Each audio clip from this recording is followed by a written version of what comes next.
KGF రాకముందు అతను ఎవరండి? ఎంత పెద్ద హీరో అతను. ನಮಸ್ಕಾರ ಸ್ನೇಹಿತರೆ, ವಿಶ್ವವಾಣಿ ಟಿವಿ ಸ್ಪೆಷಲ್ನ ಈ ಒಂದು ವಿಶೇಷ ಸಿನಿಮಾ ಸೆಗ್ಮೆಂಟಿಗೆ ಸ್ವಾಗತ. ನಾನು ಸುಜಯ್ ರಾಜ್. ಸ್ನೇಹಿತರೆ, ಟಾಕ್ಸಿಕ್ ಇಂಗ್ಲಿಷ್ ಟ್ರೈಲರ್ ರಿಲೀಸ್ ಆಗಿದೆ. ಈ ಇಂಗ್ಲಿಷ್ ಟ್ರೈಲರ್ ನೋಡಿದ ಮೇಲೆ ಬಹುತೇಕ ವಿಷಯಗಳು ಈಗ ಕ್ಲಿಯರ್ ಆಗ್ತಾ ಇದೆ. ಇಂಗ್ಲೀಷಲ್ಲಿ ಟ್ರೈಲರ್ ಲುಕ್ಸ್ ಮೋರ್ ಅಪೀಲಿಂಗ್ ಅಂತ ನನಗೆ ಪರ್ಸನಲಿ ಅನ್ನಿಸ್ತು. ಪಕ್ಕಾ ಇಂಗ್ಲೀಷ್ ಸಿನಿಮಾ ಟ್ರೈಲರ್ ಥರನೇ ಈ ಒಂದು ಟ್ರೈಲರ್ ಕಟ್ಟಿದೆ ಅಂತ ನನಗನ್ನಿಸ್ತು.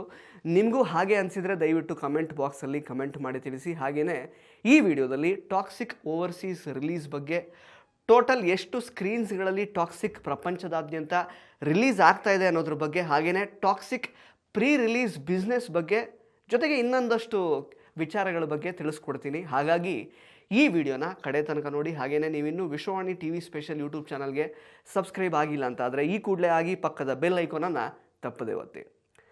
So yes, Toxic English trailer actually ಬೇರೆ ಲ್ಯಾಂಗ್ವೇಜ್ಗಳ ಟ್ರೈಲರ್ ಡ್ಯೂರೇಷನ್ಗಿಂತ 10 ಸೆಕೆಂಡ್ಸ್ ಕಡಿಮೆ ಇದೆ. ಆಬ್ವಿಯಸ್ಲಿ ಇಂಗ್ಲೀಷಲ್ಲಿ ಕೆಲವು ವಿಷಯನ ಕಡಿಮೆ ವರ್ಡ್ಸ್ ಯೂಸ್ ಮಾಡಿ ಹೇಳ್ಬೋದು, ಹಾಗಾಗಿ ಡ್ಯೂರೇಷನ್ ಕಡಿಮೆ ಆಗಿದೆ. ಇನ್ನು ಕೆಲವೊಂದಷ್ಟು ಸೀನ್ಸ್ಗಳು ಬೇರೆ ಲ್ಯಾಂಗ್ವೇಜ್ನ ಟ್ರೈಲರ್ ಕಟ್ಟಲ್ಲಿ ಇರಲಿಲ್ಲ, ಆದರೆ ಈ ಒಂದು ಇಂಗ್ಲೀಷ್ ಟ್ರೈಲರ್ ಕಟ್ಟಲ್ಲಿ ಇದೆ. ಇನ್ಫ್ಯಾಕ್ಟ್ ಈ ಟ್ರೈಲರಲ್ಲಿ ಡೈಲಾಗ್ಗಳು ತುಂಬ ಕರೆಕ್ಟಾಗಿ ಕ್ಲಿಯರಾಗಿ ಕೇಳಿಸ್ತಾ ಇದೆ ಅಂತ ನನಗನ್ನಿಸ್ತು. ಆ್ಯಂಡ್ ಯಶ್ ಅವರ ವಾಯ್ಸ್ ಮಾಡ್ಯುಲೇಷನ್ ಮತ್ತು ಇಂಗ್ಲೀಷ್ ಪ್ರೊನೌನ್ಸಿಯೇಷನ್ ಆನ್ ಪಾಯಿಂಟ್ ಇತ್ತು. ಆ್ಯಂಡ್ ಈ ಸಿನಿಮಾದ ಕಂಟೆಂಟ್ ಬಗ್ಗೆ ಈ ಟ್ರೈಲರ್ ನೋಡಿದ್ಮೇಲೆ ಆ್ಯಕ್ಚುಲಿ ಎವ್ರಿಥಿಂಗ್ ಮೇಕ್ಸ್ ಸೆನ್ಸ್ ಅಂತ ನನಗನ್ನಿಸ್ತು. ಬೈ ದ ವೇ ಸ್ನೇಹಿತರೆ, ಇನ್ನೊಂದು ಅಬ್ಸರ್ವ್ ಮಾಡಿದ್ರೆ ಕನ್ನಡ ಟ್ರೈಲರಲ್ಲಿ ನಯನತಾರ ಅವರು ಈ ಸಿಟಿನ ನೀನು ಆಳಬೇಕು, ನೀನು ರೂಲ್ ಮಾಡಬೇಕು ಅನ್ನೋದೇ ನನ್ನ ಆಸೆ ರಾಯ ಅಂತಷ್ಟೇ ಹೇಳಿದರು. ಆದರೆ ಇಂಗ್ಲೀಷ್ ಟ್ರೈಲರಲ್ಲಿ ನಮ್ಮ ತಂದೆಯ ಪರಂಪರೆಯನ್ನು ನೀನು ಮುಂದುವರಿಸ್ಕೊಂಡು ಹೋಗಬೇಕು ಅಂತ ಹೇಳ್ತಾರೆ. ಸೊ ಹಾಗಾದರೆ ರಾಯ ಮತ್ತು ಈ ಗಂಗನ ತಂದೆ ಯಾರು? ಯಶ್ ಏನಾದರೂ ಟ್ರಿಪಲ್ ರೋಲಲ್ಲಿ ಕಾಣಿಸ್ಕೊಳ್ತಿದ್ದಾರಾ?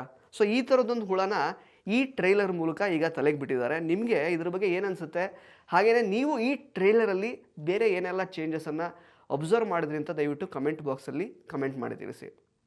ಇನ್ನು ಟಾಕ್ಸಿಕ್ ಟಿಕೆಟ್ ಬುಕ್ಕಿಂಗ್ ಮತ್ತು ರಿಲೀಸ್ ವಿಷಯಕ್ಕೆ ಬರೋದಾದರೆ, ಈಗಾಗಲೇ ಓವರ್ಸೀಸ್ ಬುಕ್ಕಿಂಗ್ ಶುರುವಾಗಿ ಭರ್ಜರಿಯಾಗಿ ಆಗ್ತಾ ಇದೆ. US ಅಲ್ಲಿ ಬುಕ್ಕಿಂಗ್ಸ್ ಓಪನ್ ಆದ ಕೂಡಲೇ 10,000 ಟಿಕೆಟ್ ಸೇಲ್ ಆಗಿದೆ. ಇಲ್ಲಿ ಇಂಡಿಯಾದಲ್ಲಿ ವರಮಹಾಲಕ್ಷ್ಮಿ ಹಬ್ಬದ ದಿನ ಅಂದರೆ ನಾಳೆ ಬುಕ್ಕಿಂಗ್ಸ್ ಶುರುವಾಗುತ್ತೆ. ಒಟ್ಟಾರೆಯಾಗಿ ಪ್ರಪಂಚದಾದ್ಯಂತ 12,000 ಸ್ಕ್ರೀನ್ಸ್ಗಳಲ್ಲಿ ಟಾಕ್ಸಿಕ್ ಏಕಕಾಲಕ್ಕೆ ರಿಲೀಸ್ ಆಗ್ತಾ ಇದೆ. ಇದು ಕೂಡ ಒಂದು ರೆಕಾರ್ಡ್ ಅಂತಲೇ ಹೇಳ್ಬೋದು. ಅದು ಬಿಟ್ಟರೆ UK ಮತ್ತು ಕೆನಡಾದಲ್ಲೂ ಕೂಡ ಈಗಾಗಲೇ ಬುಕ್ಕಿಂಗ್ ಸಖತ್ತಾಗಿ ಹೋಗ್ತಾ ಇದೆ. ಓವರ್ಸೀಸ್ ಬುಕ್ಕಿಂಗಿಂದಾನೇ ಪ್ರೀ ರಿಲೀಸ್ ಬಿಸ್ನೆಸ್ ಆಲ್ಮೋಸ್ಟ್ 500 ಕೋಟಿ ದಾಟುತ್ತೆ ಅನ್ನುವಂತಹ ಒಂದು ಅಂದಾಜು ಈಗ ಗೊತ್ತಾಗ್ತಾ ಇದೆ. ಇನ್ನು ಪ್ರಮೋಷನ್ಸ್ ವಿಚಾರಕ್ಕೆ ಬರೋದಾದರೆ, compare to KGF 1 and KGF 2 ಸ್ವಲ್ಪ ಇಂಟರ್ವ್ಯೂಸ್ ಎಲ್ಲ ಕಡಿಮೆ ಆಯಿತು ಅಂತಲೇ ಹೇಳ್ಬೋದು. ಆಪ್ಕಿ ಅದಾಲತ್ ಇಂಟರ್ವ್ಯೂಯಿಂದ ಒಳ್ಳೆ ಮೈಲೇಜ್ ಅಂತೂ ಟಾಕ್ಸಿಕ್ ಸಿನಿಮಾಗೆ ಸಿಕ್ತು. ಅಫ್ಕೋರ್ಸ್ ಯಶ್ ಅವ್ರಿಗೂ ಸಿಕ್ತು. ಬೆಂಗಳೂರಲ್ಲಿ ಒಂದು ಟ್ರೈಲರ್ ಲಾಂಚ್ ಮಾಡಿದರು, ಮುಂಬೈಯಲ್ಲಿ ಆಡಿಯೋ ಲಾಂಚ್ ಮಾಡಿದರು. ನಾಡಿದ್ದು 22ನೇ ತಾರೀಕು ಹೈದರಾಬಾದಲ್ಲಿ ಪ್ರೀ ರಿಲೀಸ್ ಇವೆಂಟ್ ಇರುತ್ತೆ. ಅದು ಬಿಟ್ಟರೆ ತಮಿಳುನಾಡಿನಲ್ಲಿ ಮತ್ತು ನಮ್ಮ ಪೆಣ್ಕುಟಿ ಗೀತು ಮೋಹನ್ ದಾಸ್ ಅವರ ಕೇರಳದಲ್ಲಿ ಒಂದು ಇವೆಂಟ್ ಮಾಡಬಹುದು ಅನ್ನುವಂತಹ ಮಾಹಿತಿ ಇದೆ. ಅದನ್ನು ಬಿಟ್ಟರೆ ಸ್ನೇಹಿತರೆ, ನಿಮಗೆಲ್ಲ ಗೊತ್ತಿರಬಹುದು, ಅಲ್ಲು ಅರ್ಜುನ್ ಅವರ ತಂದೆ ಅಲ್ಲು ಅರವಿಂದ್ ಅವರ ಹಿಂದಿನ ಒಂದು ಹೇಳಿಕೆ ಟಾಕ್ಸಿಕ್ಕಿಗೆ ಪ್ಯಾರಲಲ್ ಆಗಿ ಸೋಷಿಯಲ್ ಮೀಡಿಯಾ ಮೂಲಕ ಪ್ರಮೋಷನ್ ಮಾಡಿಕೊಡ್ತಾ ಇದೆ. KGF ಬರೋದಕ್ಕೂ ಮೊದಲು ಯಶ್ ಯಾವ ದೊಡ್ಡ ಹೀರೋ ರೀ, ಆ ಫಿಲಮ್ನ ದೊಡ್ಡದಾಗಿ ತೆಗೆದ್ರು, ಅದರಿಂದ ಹೀರೋಗೂ ಒಂದು ಐಡೆಂಟಿಟಿ ಸಿಕ್ತು ಅನ್ನೋ ಥರದಲ್ಲಿ ಒಂದು ಮಾತನ್ನು ಆ ಟೈಮಲ್ಲಿ ಅಂದರೆ KGF ರಿಲೀಸ್ ಆದ ಟೈಮಲ್ಲಿ ಅಲ್ಲು ಅರವಿಂದ್ ಅವರು ಆಡಿದರು. ಇದಕ್ಕೆ ಇವಾಗ ಸೋಷಿಯಲ್ ಮೀಡಿಯಾದಲ್ಲಿ ಸಿಕ್ಕಾಬಟ್ಟೆ ಬ್ಯಾಕ್ಲ್ಯಾಶಸ್ ಬರ್ತಾ ಇದೆ. ಇದ್ರ ಬಗ್ಗೆ ಸಿಕ್ಕಾಬಟ್ಟೆ ಡಿಸ್ಕಷನ್ಸ್ ಆಗ್ತಾ ಇದೆ. Yash self made super star, ನಿಮ್ಮ ಮಗ ಅಲ್ಲು ಥರ ನೆಪೋ ಕಿಡ್ ಅಲ್ಲ ಅಂತ ಯಶ್ ಫ್ಯಾನ್ಸ್ ಅಲ್ಲು ಅರವಿಂದ್ ಅವರನ್ನು ಹಾಗೆಯೇ ಅಲ್ಲು ಅರ್ಜುನ್ ಅವರನ್ನು ಟ್ರೋಲ್ ಮಾಡ್ತಾ ಇದ್ದಾರೆ. ಈ ಕಡೆ ಅಲ್ಲು ಅರ್ಜುನ್ ಫ್ಯಾನ್ಸ್ ಎಲ್ಲ ನಮ್ಮ ಪುಷ್ಪಂದೇ ದೊಡ್ಡದು ಅಂತ ಯಶ್ ಅವರನ್ನು ಟ್ರೋಲ್ ಮಾಡ್ತಾ ಇದ್ದಾರೆ. ಆ್ಯಕ್ಚುಲಿ ಇದು ತುಂಬ ಸಿಲ್ಲಿ ವಿಷಯ. ಹೀರೋ ಯಾರೇ ಆಗಿದ್ರು, ಅವರ ಬ್ಯಾಕ್ಗ್ರೌಂಡ್ ಏನೇ ಆಗಿದ್ರು ಕೂಡ ಜನ ಒಬ್ಬರ ಟ್ಯಾಲೆಂಟನ್ನು ನೋಡಿ ಅವರನ್ನು ಹೀರೋಗಳ ಥರ ಮೆಚ್ಕೊಳ್ತಾರೆ ಅಷ್ಟೇ. ಆದರೆ ಈ ಅಲ್ಲು ಅರವಿಂದ್ ಅವರ ಒಂದು ಹೇಳಿಕೆ ಮಾತ್ರ ಆ್ಯಕ್ಚುಲಿ ಸ್ವಲ್ಪ ಈಗ ಪ್ರಾಬ್ಲಮ್ ಕ್ರಿಯೇಟ್ ಮಾಡ್ತಾ ಇದೆ ಅಂತಲೇ ಹೇಳ್ಬೋದು. ಇನ್ಫ್ಯಾಕ್ಟ್ ಅಲ್ಲು ಅರವಿಂದ್ ಅವರು ಈ ಒಂದು ಮಾತು ಹೇಳುವಾಗ ಅದಕ್ಕಿಂತ ಮೊದಲು ಸ್ವಲ್ಪ ಯೋಚನೆ ಮಾಡಬೇಕಾಗಿತ್ತು. ಇನ್ಫ್ಯಾಕ್ಟ್ ಅಲ್ಲು ಅರವಿಂದ್ ಅವರು ಗೀತಾ ಆರ್ಟ್ಸ್ ಅನ್ನೋ ಬ್ಯಾನರ್ ಮೂಲಕ ಸಾಕಷ್ಟು ಒಳ್ಳೆ ಸಿನಿಮಾಗಳನ್ನು ಅವ್ರು ಮಾಡಿದ್ದಾರೆ, ಇಲ್ಲ ಅಂತಲ್ಲ. ಆದರೆ ಒಬ್ಬ ಪರಭಾಷೆಯ ಹೀರೋ ಬಗ್ಗೆ ಮಾತಾಡುವಾಗ ಒಂದು ಬೇಸಿಕ್ ಬ್ಯಾಕ್ಗ್ರೌಂಡ್ ಚೆಕ್ಕನ್ನು ಅವರು ಮಾಡಿಕೊಳ್ಳೇಬೇಕಿತ್ತು. ಇದೇ ನೋಡಿ ನಮ್ಮ ದೊಡ್ಡ ಮನೆಯವ್ರಿಗೂ ಜೊತೆಗೆ ಬೇರೆಯವ್ರಿಗೂ ಇರುವಂತಹ ವ್ಯತ್ಯಾಸ.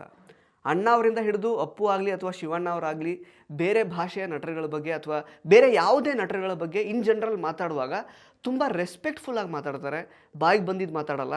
ಅಕಸ್ಮಾತ್ ಅವ್ರ ಬಗ್ಗೆ ಗೊತ್ತಿಲ್ಲ ಅಂದರೆ ತಿಳ್ಕೊಂಡು ಮಾತಾಡ್ತಾರೆ. ಗೊತ್ತಿಲ್ಲದೆ ಇರುವಂತಹ ಒಬ್ಬ ನಟನ ಬಗ್ಗೆ ಕೂಡ ಸಾಕಷ್ಟು ಅಪ್ರಿಷಿಯೇಟ್ ಎಲ್ಲ ಮಾಡ್ತಾರೆ, ಅವ್ರ ಹೆಸರನ್ನೆಲ್ಲ ತಿಳ್ಕೊಂಡು ಮೆನ್ಷನ್ ಎಲ್ಲ ಮಾಡ್ತಾರೆ. ಆ್ಯಕ್ಚುಲಿ ಹಂಗೆ ನೋಡೋಕೆ ಹೋದರೆ ಯಶ್ ಅವ್ರಿಗೆ ನಿಮ್ಮ ಮಗನಿಗೆ ನೀವು ಬೆನ್ನೆಲುಬಾಗಿ ನಿಂತ್ಕೊಂಡು ಕೆಲವು ಸಿನಿಮಾಗಳನ್ನು ಪ್ರೊಡ್ಯೂಸ್ ಎಲ್ಲ ಮಾಡಿದ್ರಲ್ಲ, ಆ ಥರ ಯಾವುದೇ ಬ್ಯಾಕ್ಗ್ರೌಂಡ್ ಎಲ್ಲ ಇರಲಿಲ್ಲ.